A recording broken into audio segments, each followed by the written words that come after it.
par rapport au Marambo Zolega na Congo. Le Congo, tu évites ce tozo qui ne wapi jour pour jour, ça va makam. Oh, soit disant ba milice ya Mwanantembi,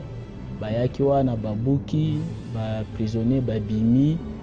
mais pour nangai nazo trouvé que ça kaka ba géopolitique. Soit disant que Mwanantembi wana aza moto un opposant ou bien nini pour nangai eza Mwanantembi aza moto kaka ya président na biso ba yibi ba jena bango bazo sala wana.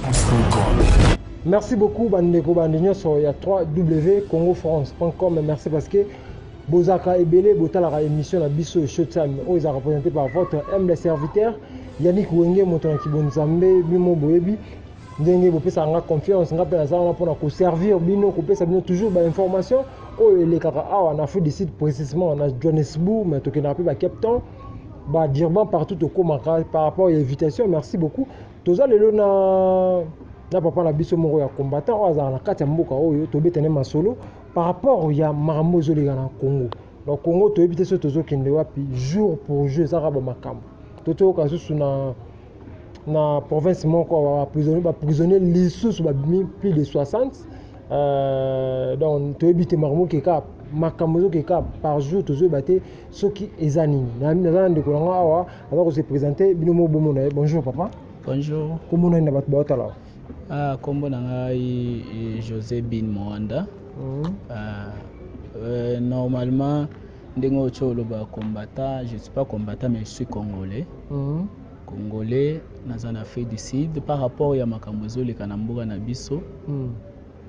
Tozo Sepila Karaté. Par rapport à Makambo, il y a des prisonniers politiques. Il y a Kinshasa, Makambo, dernièrement. Il y a 17 ans à Kinshasa. Il y a soit disant ba milice ya Mwanantembi, bayaki wana babuki, ba prisonnier babimi, mais pour nangai nazo trouvé que ça kaka ba géopolitique. Eza ke ba milice batu ya Mwanantembi wana eza baje kaka ya mboka na biso. Eza teke batu moko bo soit disant que Mwanantembi wana aza moto un opposant ou bien nini pona ngai eza Mwanantembi aza moto kaka ya président na biso ba yibi baje na bango bazo sala wana. C'est vrai. Attendez nga na prison wana. Attendez nga na prison wana pona ngai azolo ba pona ngai. C'est lo ba analyse na ngai na ndenge nini makambo ezolikama eza baje na bango ozomona parce que makambo ebele ezoleka na mboka na biso ezosala nanu ezopesa mawa te ezopesa esengo te mais ezosala nde soni ozomona ole akanda ata tosiliki tosali makambo nyonso mais ezopesa nanu soni nanu mpona nini mpona baoyo bapoliticien wana bapolicier d'abord kobanda kaka na tête tina se ezosala soni tozawa na Afrique du Sud ba Sud Africain batuna biso pona nini mboka na bino boye na boye tolobaka mboka na biso to défendre mboka na biso za bien ezabo mais l'air bazota la média makambo ezoleka na média na ba info na oyo biso tolobaka ce qui veut dire soni kaka ezo sala soni ezo se correspondre te mouvement oyo ba ebeli congolais ba ebeli ba président congolais na makambo ezoleka na mboka ezo sala ka soni. Merci beaucoup papa. Et ça vraiment Sony. Na vie que ça Sony pe na bateau baota la biso bazo benga chaque jour bazo lela maman Sophie na Rennes chez maman Sophie na Rennes bazo lela maman Nadine Malila bazo kapasi ba maman Mimindu mabasé di bolo bo nzambe bato batala biso na poto mais tant makambo ni salami tozolo bageno isa j'ai ya gouvernement na biso to j'ai ya président Kabila j'ai wana et salami mais ba prisonnier belé ba bimi. Mais normalement ce qui j'ai salemi net makambo ezoleka na est eza ba bitumba moko politique mais bato bakufaka te ozomona il faut basala ngo bongo pour ba comprendre que eza bitumba ya solo makambo ezosalema na kananga ozomona eza kaka bongo il faut ba innoncer beaucoup fela na kati wana pona bango ezosalela kote pona bango pona mutu moko bako sauver mutu moko mais multitude ya bato il faut yibunga pona ba homme politique pona bango ezolobela bango eloko te ozomona bakondima kaka ata nazo peso exemple lelo avant parce que likambo na le salemaka nazaka na katanga Gédéon aza wapi lelo Gédéon azalaka na prison ya Kasaba kombi moko ya ba milice eye libéré Gédéon na kati ya Kasaba libéré comment omonika ndengo mituni koma wana na biso pe to mituna ka koma pour comprendre que eza ba je mais lelo Gédéon wana aza wapi aza côté ni ala pouvoir sozo comprendre eza ba je bayeba ke biso ba congolais tozo analyser toza ba papa na biso te ya kala ya o babanda okosa bango epa ba Mobutu ke mama na ya 1930 Mobutu ya 1932 biso toyebi ko parametre ko beta ba calcul ko yeba ko analyser toza na discernement o nzambe apesa biso makambo nyonso bazo sala ya ba manigance wana tozo yebango siko papa kolobani par rapport ya batu nyonso les 17 mettants wa mani salami batu ba chanter batu ba sepeli ko ba pesi mon enseigne ba kombo belé prison break mambo belé o ba sepeli vraiment mambo wana ti le pe ba sepela monini okoki ko éclaircir bango parce que étude oyo sali bate belé pe ba sali yango mais na média l'équipe pas l'équipe vraiment te eza pona ngai eza ba mascarade peuple congolais faut a fongoma moto azala moto ya ba sentiment te peuple congolais passe soki amonaka likambo apparaître na télévision média moko boy à comprendre que eza ya solo te sima wana eza nini peuple congolais faut a éveiller mémoire ayeba que eza nini apesa moto ata moko te confiance na mboka wana parce que batu nyonso wana bazosalaka mpona intérêt ya mabomo na bango mutu moko te oyo azosala mpona intérêt ya peuple tala lelo peuple congolais aza donc aza partout wana ake na ndenge ya bien te ya commerce te ya nini te akimi souffrance ya mboka ozomona akimi souffrance ya mboka eza te ke eza mpona esengo sikoyo nyonso wana tozo comprendre ke bazokimisa biso mboka na kao mais tokokima mboka te tozokanisa mboka na biso ozo comprendre peuple congolais il faut nakoloba nini donc il faut azala éveillé na makambo nyonso eza likambo nyonso te ekoya obanda komeza te o mwana nsembi o moto moko toyokaki awo o Christian Malanga o Eli Kapen et dit mais Eli Kapen azoya o boy na boy donc biloko nyonso wana baza eza ba mascarade il faut peuple congolais ayeba nano source ya malheur nango ya malheur na ye parce que nzete ndenge eza bo soko loni yango nzete na misisa otiali yango bien te soki eza na bololo ebandeli na misisa ti na bafuye kozalaka na bololo Kongo na biso wana il faut kaka moto abandela na ayeba source ya Kongo touti wapi toza wapi pe tozokende kote nini soki moto ayebi nanu kote touti na esika zali ako préparer futur bien likambo eza te ke tobanda kaka boye te il faut kobanda nano na arrière bakoko na biso ezalaka ndenge nini toza esika nini pe tozokende wapi makambo eza ebele ya koloba eza penza ebele parce que ngai nasi na trouva ke ata au combattre okozala na ennemi batindi ennemi akende obundisa yo soki aye abundisa yo mais il faut yeba nano nani atindi ye soko yebi source ya moto ya atindi ye oko combattre ata ennemi wana te okende ko attaquer source pona ke lobby aya combattre le mais soko combattre oyo batindi yo yebaka ke bakotinda mosusu il faut que ça l'effort ko yeba ke nani atindi ye okende ko silisana na moto wana après eza ba processus il faut prendre le temps nyonso wana eza ba théâtre gouvernement pour nous tokolo banini pour kamona sa pope kuna peza ko inda ba jeune bazo bundala ba soda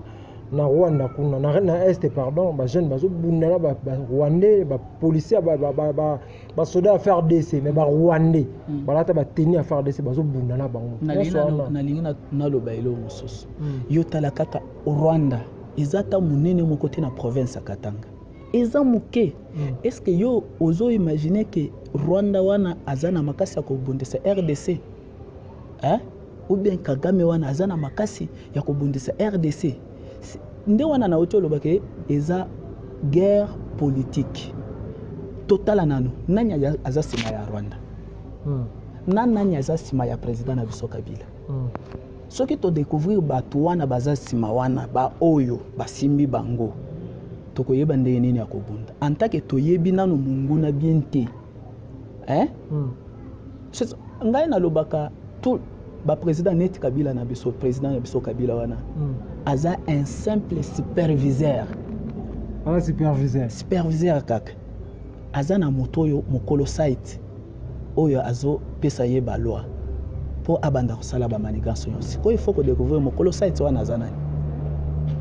tala toza na manager toza na superviseur toza mpe na boss ye aza ata manager te aza nde superviseur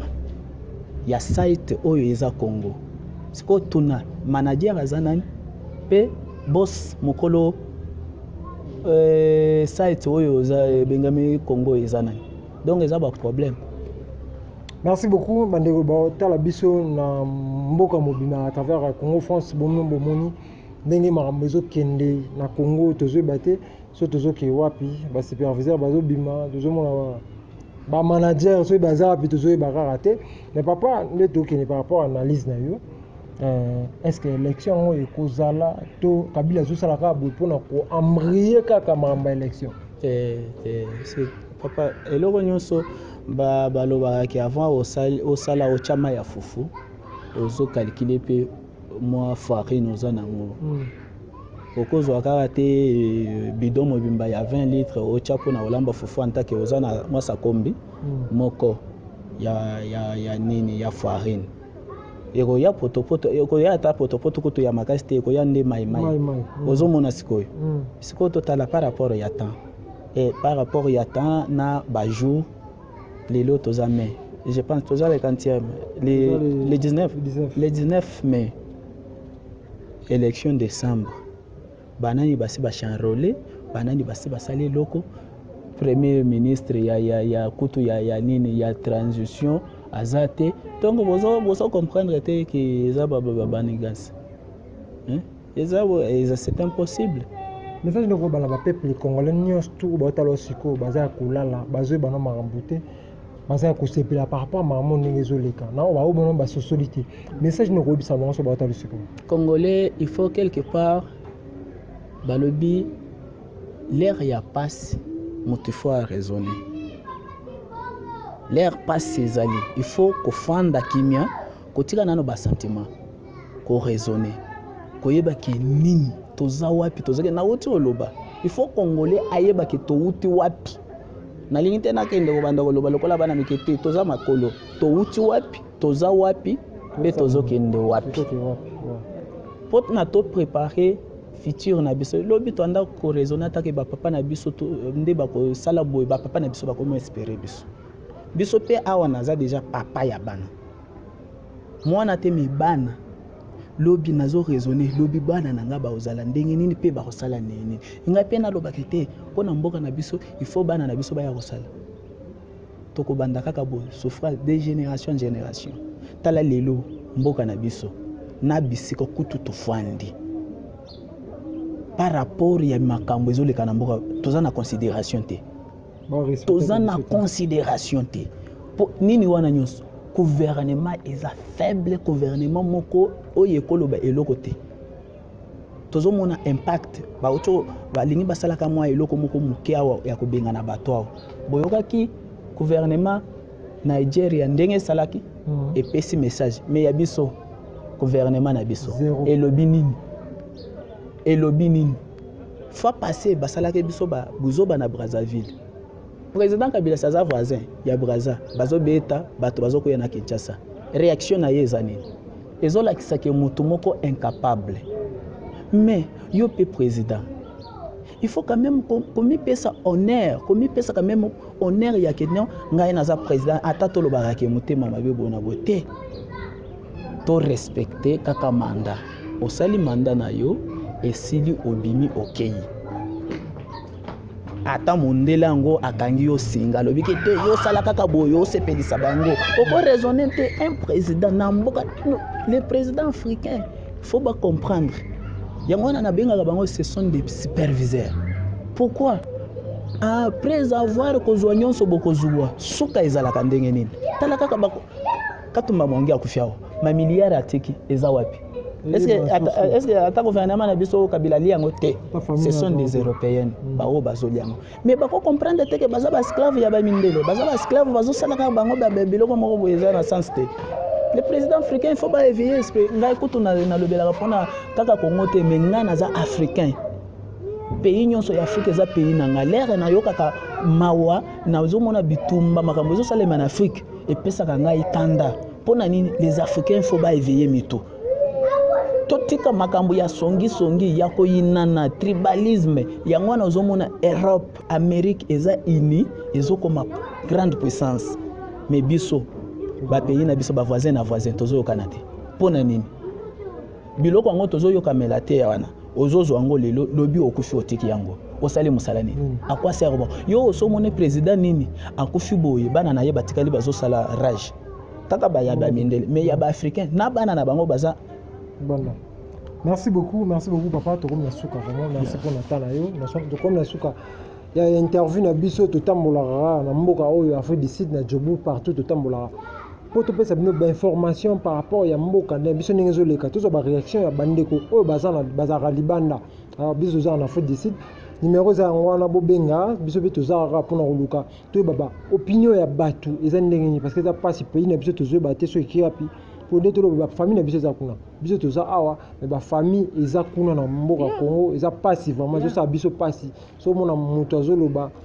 toujours passer dans la télévision pour tout le marambo et ça là vraiment pas si merci beaucoup dans le boss José Di Pumba pour n'attendre toujours na Congo France merci beaucoup na Sedi Bolbo Nzambe 0044 maman Nadine Malila moi si ya pembe mobali ya motema ya papa Alain Kombo Georges merci beaucoup na maman Sophie na maison na ye ya kitoko na kata reine oh ba tout ba préféré en haut merci beaucoup d'ici là portez-vous bien avec l'espoir de vous retrouver au prochain numéro ciao.